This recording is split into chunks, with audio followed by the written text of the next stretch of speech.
Viewers, I welcome all of you on my channel Inside Tarot 33. It's a general, timeless and corrective read for all signs.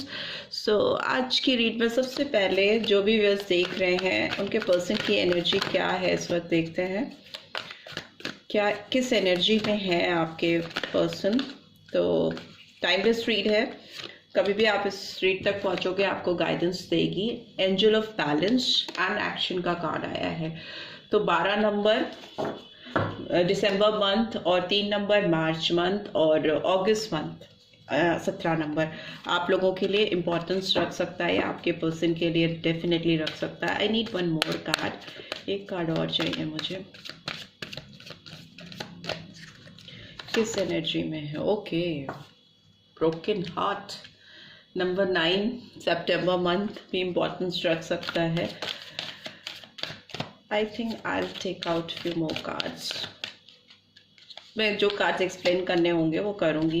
Patience we have 16 sorry and 7 month that is July month, कुछ लोगों का हो सकता है। And financial constants number 13 और 4 April month.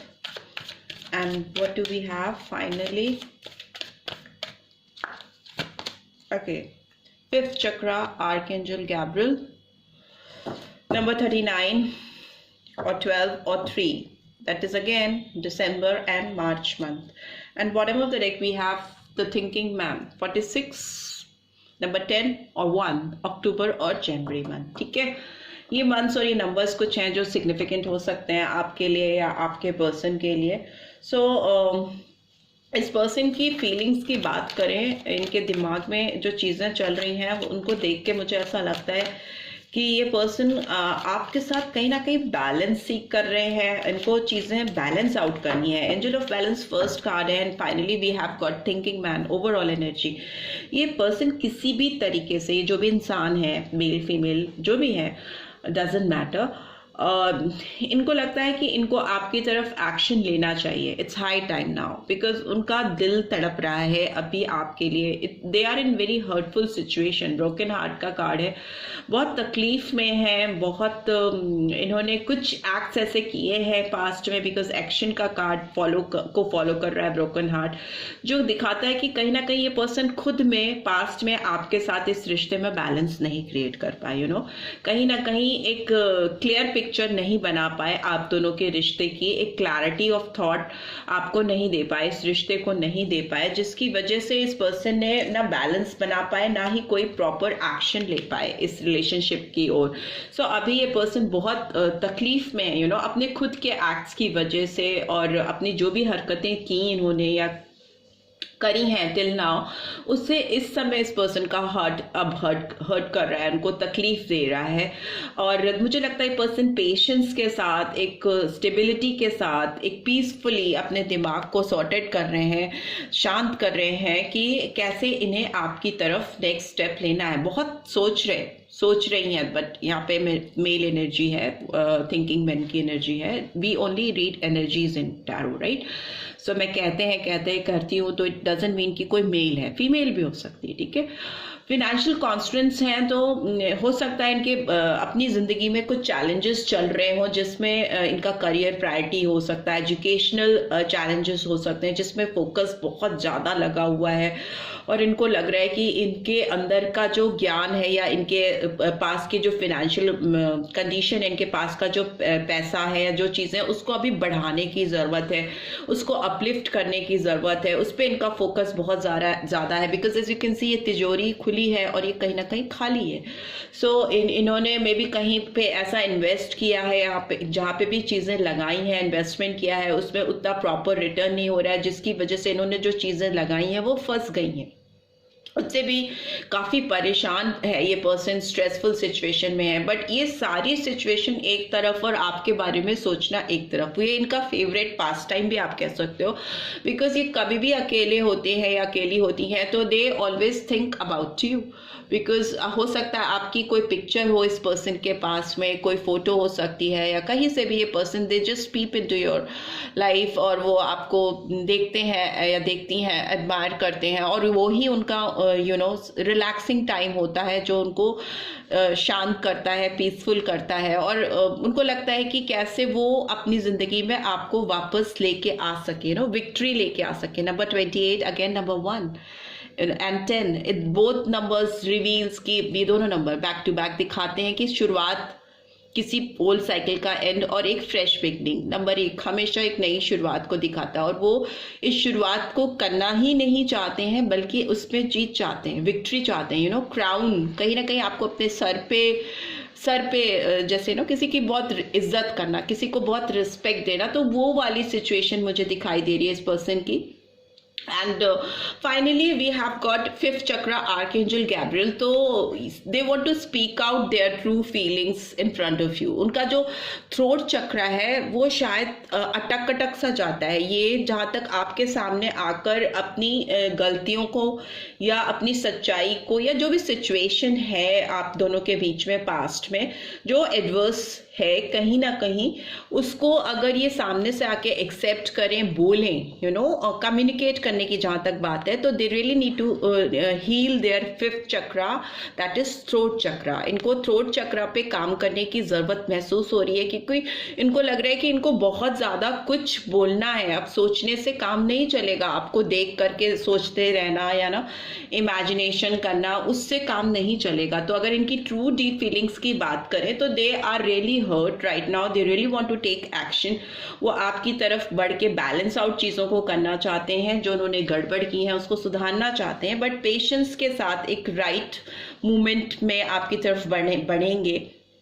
दूसरा मुझे लग रहा है कि कुछ क्राइसिस इनकी लाइफ में है जो चल रही हैं या चली जा रही हैं, बट उनके साथ भी ये पर्सन हमेशा आपकी सोच के साथ जब भी आते हैं इनको एक हैप्पी टाइम फील होता है, एक खुशी का समय इनको महसूस होता है whenever they think about you और दिस रिलेशनशिप. और उनको लगता है कि वो जब भी बोलेंगे अपने थ्रोट चक्रा को हील कर पाएंगे और उतनी करेज, हिम्मत उनके अंदर आएगी, और वो जब भी बोलेंगे तो वो डेफिनेटली इस रिलेशनशिप में जीत, विजय हासिल कर पाएंगे, सक्सेस लेके आ पाएंगे. They will be able to convince you, वो आपको मना सकेंगे और अपना ब्रोकन हार्ट हील कर पाएंगे, एज वेल एज आपका भी हार्ट हील कर पाएंगे. सो लेट्स सी ये ब्रोकन हार्ट का कार्ड क्यों आया है, मैसेज के थ्रू देखते हैं. I need more times to figure things out. So yes, दिल जरूर इनका हर्ट है, बट इनको शायद अभी थोड़ा समय चाहिए आपकी तरफ पहुंचने के लिए. ये फिनेंशियल कॉन्स्टेंट्स का कार्ड क्यों आया है, आई लव यू. जो भी कंडीशन है अभी इस पर्सन की लाइफ में वो एक तरफ और आपका प्यार एक तरफ, वो अपने चैलेंजेस को फेस कर रहे हैं जो भी चल रहे हैं, बट आपसे प्यार डेफिनेटली करते हैं या करती हैं. फिफ्थ चक्रा आर्कएंजल गैब्रियल का कार्ड क्यों आया है, I am currently working on becoming the best version of my life. So yes, ये पर्सन अभी अपने किसी भी प्रोजेक्ट पे काम कर रहे हैं जिसमें उनको लगता है कि वो बेस्ट वर्जन, उनका बेस्ट आउटकम होगा उनकी लाइफ का, उनकी पर्सनैलिटी में या उनके काम में. And I am trying to think of what I want to say to you. See, बोल रही थी ना मैं, इनको थ्रोट चक्रा के ऊपर काम करने की ज़रूरत है, तो उसको एक्सप्लेन भी यही कर रहा है कि ये पर्सन ये चीज़ सोच रहे हैं, ये सोचने की कोशिश कर रहे हैं कि उनको आपसे क्या कहना चाहिए और what they really want to say, उनको आपसे क्या चीज़ बोलनी चाहिए कि वो इस पूरे जो रिश्ते में जो गड़बड़ी हुई है, जो बैलेंस मिसिंग है, वो कैसे ठीक हो जाए. सो डेफिनेटली बहुत विचार कर रहे हैं, सोच रहे हैं कि कैसे रिश्ते में बैलेंस लाया जा सके. एक कप गिरा है, देख लेते हैं वो क्या है. I acted like it wasn't a big deal when it really was breaking my heart. So yes, इस पर्सन ने जो भी बिहेव किया इन्होंने ऐसा दिखाया कि बहुत बड़ी बात नहीं थी उनके लिए. इट मस्ट लाइक बहुत बड़ा कुछ नहीं था. उन्होंने इस तरह से आपको दिखाया, आपका इनकी लाइफ से जाना आना, what ever it was, but reality में क्या था कि वो इनके दिल को बहुत अंदर से ब्रेक कर रहा था. It was really breaking their heart. अंदर से उनका दिल एकदम टूट रहा था, बट उन्होंने प्रिटेंड किया कि नहीं, ऐसे एक्शंस से, आपने जो बाहर की अपीयरेंस है उससे आपको बिल्कुल नहीं दिखने दिया कि उनका दिल बुरी तरह से टूट रहा है. Why this angel of balance card is here. I want to marry you. हाँ, तो जो शादी के लायक लोग हैं तो मे बी बैलेंस इनका, आपको जो रिलेशनशिप में बैलेंस लाने का मतलब है कि वो शायद आपसे शादी करना चाहते हैं या आपको इस तरह के कमिटमेंट्स देना चाहते हैं जो मैरिज लाइक कमिटमेंट्स होते हैं, you know, partnership, strong bond. Why this patience card is here? I feel badly for the way I treated you. You didn't deserve it. Definitely इस पर्सन को ना लगता है कि इन्होंने जिस तरह से आपके साथ बिहेव किया, जिस तरह से आपको ट्रीट किया, वो बिल्कुल सही तरीका नहीं था और किसी भी तरीके से आप वो डिजर्व नहीं करते हो, आप बिल्कुल उस चीज के लायक नहीं हो. And bottom of the deck is I can't handle your words right now. So yes, इन्होंने जिस तरह से आपको ट्रीट किया है तो थोड़ी घबराहट है कि आप जिस तरह से इनके ऊपर बाउंस बैक करोगे, जिस तरह से फायर बैक होगा इनका आपकी तरफ, वो जो वर्ड्स आपके निकलेंगे वो शायद ही हैंडल नहीं कर पाएंगे इस समय राइट नाउ, बिकॉज डेफिनेटली आप भी एग्रेसिव वे में ही इस पर्सन को ट्रीट करोगे और इसीलिए ये सोच रहे हैं कि कैसे, कहाँ और यू नो किस तरीके से आपके साथ कन्वर्सेशन शुरू की जाए, अपने थ्रोट चक्र को हील कर रहे हैं, बिकॉज इन्होंने कुछ ऐसी गलती की है कि इनको पूरा यकीन है कि आप इनको बहुत अच्छे से दोगे सूद समेत सारी चीजें वापस, right. So this is what I am getting. I hope आपको इस स्ट्रीट से गाइडेंस मिली है then do give this video a like, और फर्स्ट टाइम आए हो तो सब्सक्राइब करके जाना मत भूलना यार, सब्सक्राइब जरूर कर दिया करो. And thanks for watching. See you in next week. Till then take care. Bye bye.